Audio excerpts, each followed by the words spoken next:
I just killed Cassie. We just left her house. This is not a f***ing joke. I'm shaking. I stabbed her in the throat and I saw her lifeless body just disappear. Dude, I just killed Cassie. Oh, fuck. That felt like fucking real. I mean, it went by so fast. Shut the fuck up. We gotta get our act straight.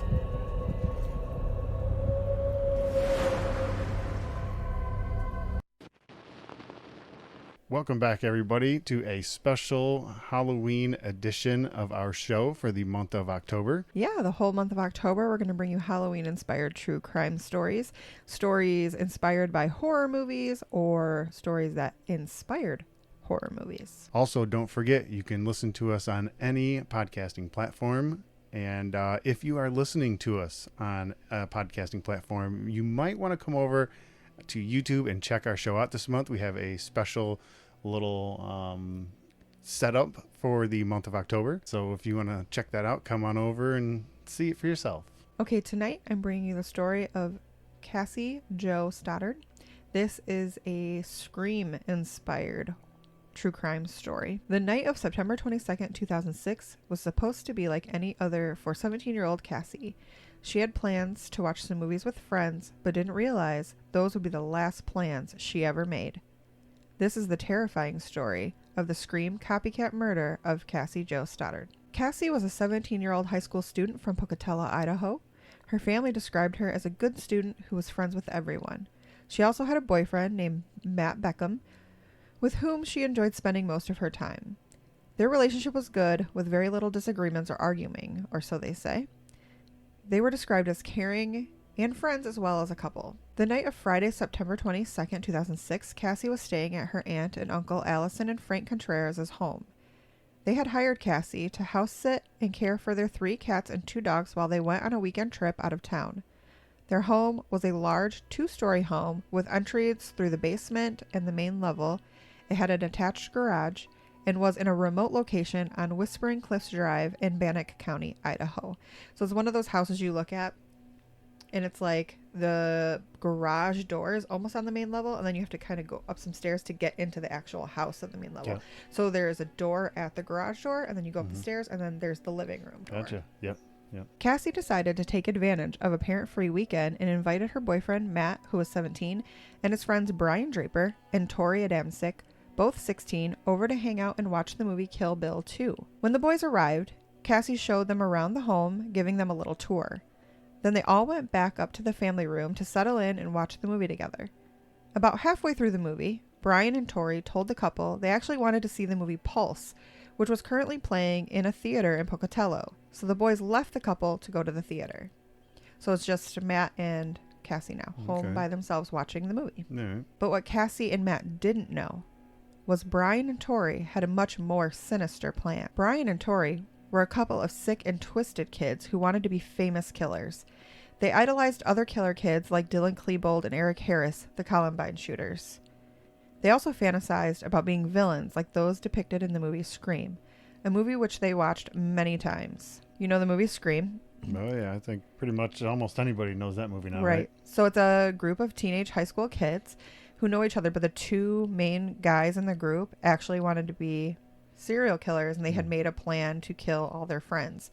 And they did it by stalking them, calling them, and then eventually killing them. Right. It's a pretty good movie. So if you actually don't know what it is, check it out, man. The movie Scream. It's a pretty good movie. Became a franchise. Lots of remakes. 2006 was also a time where videotaping yourself was becoming popular thanks to the show like Jackass. So apparently, these 2 got together and decided they wanted to become these evil villains they idolized, and they had made a plan to kill fellow students. They had like a kill list. You hear about these popular stories about kids having a kill list from school. Right. But not in like a school shooting. They wanted to be more like the movie Scream. So they didn't want to kill people like en masse. Right, they wanted to do a more sinister, and evil, sick and twisted way. Yeah. So, like I said, they started to make a kill list of the kids they wanted to kill. And unfortunately, Cassie was on that list. They planned for weeks how they wanted to do it. Then they started videotaping themselves talk about it, like a video diary of sorts. In one video, later taken by police, Brian Draper states, quote, "We found our victim, and sad as it may be, she is our friend. But you know what? We all have to make sacrifices. Our first victim is going to be Cassie Stoddard. She is going to be alone in a big dark house out in the middle of nowhere. How perfect can you get? Hell, you restrict somebody from it, they're gonna want it more. We found our victim, and sad as it may be, she's our friend. But you know what? We all have to make sacrifices.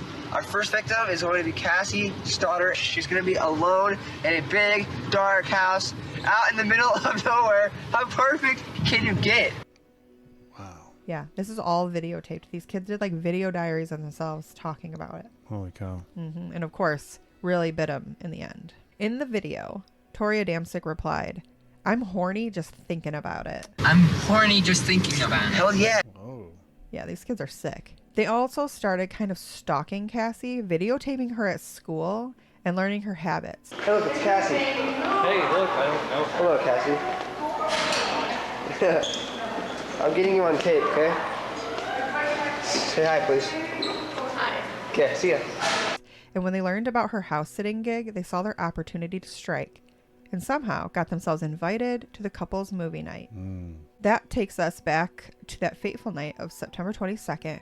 Brian and Tori told the couple they were going to the theater and left. But what Cassie and Matt didn't know was that during the house tour Cassie had given them, Brian unlocked the entrance to the basement so they could enter without being detected. Wow. A while after leaving the Contreras' home, Brian and Tori parked their car down the street. They changed into dark costumes, gloves, and white masks with red blood drips painted around the eyes and mouths. There's photos of this we can put up for you guys. Very scary. Even creepier, I think, than the Scream masks. Yeah. I can imagine.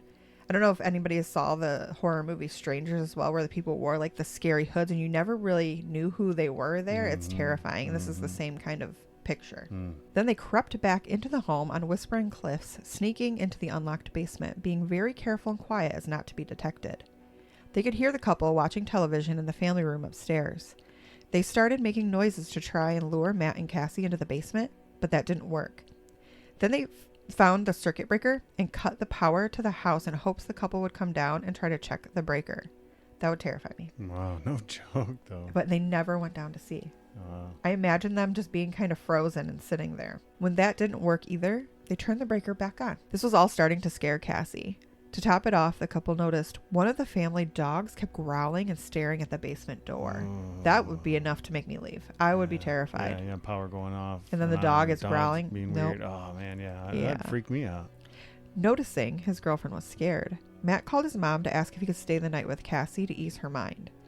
Matt's mom said no, but instead offered to have Cassie come to stay at their home. Okay.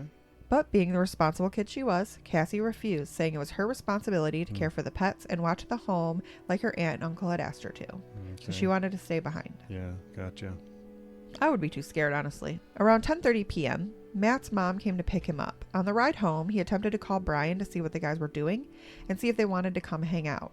But Matt could barely hear Brian because he was whispering so quietly into the phone. Matt thought they were still in the theater, just left it at that and went home. Okay. From the basement, Brian and Tori could hear Matt leave. That's when they cut the breaker again, hoping Cassie would come to the basement. When she didn't, they snuck upstairs. When they got upstairs, they decided to try and prolong her fear some more by staying hidden and making noises from around the home. Yeah. They started banging cupboards and slamming doors. Oh, Christ. Cassie, probably frozen in fear, never left the couch. Wow. That's when the two teens, armed with a dagger and a hunting knife they bought at a pawn shop, dressed in all black, wearing those scary Halloween masks, attacked Cassie on the couch. They stabbed her over 30 times, Holy cow. 12 of which would have been fatal alone. Oh, my goodness. To top it off, they videotaped the attack and themselves after. Driving away, they recorded themselves talking about the attack. Brian, quote, "I just killed Cassie. We've just left her house. This is not a fucking joke." Tori, quote, "I'm shaking." Brian, "I stabbed her in the throat and I saw her lifeless body just disappear. Dude, I just killed Cassie." Tori, quote, "Shut the fuck up. We've got to get our act straight." I just killed Cassie. We just left her house. This is not a joke. I'm shaking. I stabbed her in the throat and I saw her lifeless body just disappear. Dude, I just killed Cassie. Oh, fuck. That felt like something real. I mean, it went by so fast. Shut the fuck up. We gotta get our act straight. Wow. It's all on video. Wow. That is gross. Horrible. Mm. Cassie's body was discovered 2 days later when her aunt and uncle returned home from their trip. Everybody hide. There's a girl dead on my floor. Honey, is she breathing? No, she isn't. She's cold. Oh my God. She's cold as a cut? She's cold. Okay, do you want to start CPR? Her fingers are blue. Okay, how old is she? She's 16, 17. And her mom just drove up here. She's dead. Okay, hon, we're gonna get him coming, okay? Oh my God, okay. Police spoke with Matt, her boyfriend, who informed them of the strange occurrences in the house that night and implicated Brian Draper and Tori Adamczyk. 3 days later, Cassie's killers were arrested. Wow. Brian and Tori initially maintained that they had left to visit a local cinema and didn't know what happened to Cassie. However, they had no way of proving they had been there, and also could not recall the plot of the movie they had supposedly watched. Now, stumbling on their own lies, Draper and Adamczyk began to buckle under the pressure of questioning and started turning on each other. Brian, claiming he was in the room when Cassie was killed, but that it was actually Tori who had actually killed her, and Tori stated he was only taking orders from Brian. Brian eventually led investigators to Black Rock Canyon, where they disposed of the weapons and their costumes. In August 2007, Brian Draper and Tori Adamczyk each received a compulsory life sentence without the possibility of parole, and they both remain imprisoned in Idaho State Correctional Institution. Both killers have appealed their convictions, arguing that the sentence they handed down violated laws against cruel and unusual punishment. Life in prison is perfectly normal punishment. That's cruel. They should have got the death penalty punishment after what you just did to this young girl. Right. What do you call that then? Right, exactly. Unbelievable. Wow. However, their appeals so far have been denied. Well, I Of course. would imagine. Who's going to let mean, these guys out? Come on, they sound batshit crazy. Yeah. There's videotape of them talking about it, taping it. There's video of pre-planning them it. videoing her at school. I mean, It's a whole, obviously pre-planned, Yeah, this wasn't just a Awful. spur of the moment thing. They thought this out for a while. Yeah. They had an idea of what they wanted to be. They became it. Wow, these are some gross people here, and they'll be in there forever. Yeah, hopefully. That is the tragic story of Cassie Jo Stoddard, the Copycat Scream murder. As usual, you guys, thanks for watching, and don't forget you can listen to us on your favorite podcast platform. And if you are listening to us on a podcast platform, please come on over to YouTube and check us out. Check out the setup that we have for Halloween. Let us know what you think. Also, don't forget we have a suggestion email link in the descriptions. So go down there, leave any suggestions on the show or cases, and we will be sure to check them out. And come back next week for another Halloween-inspired true crime story.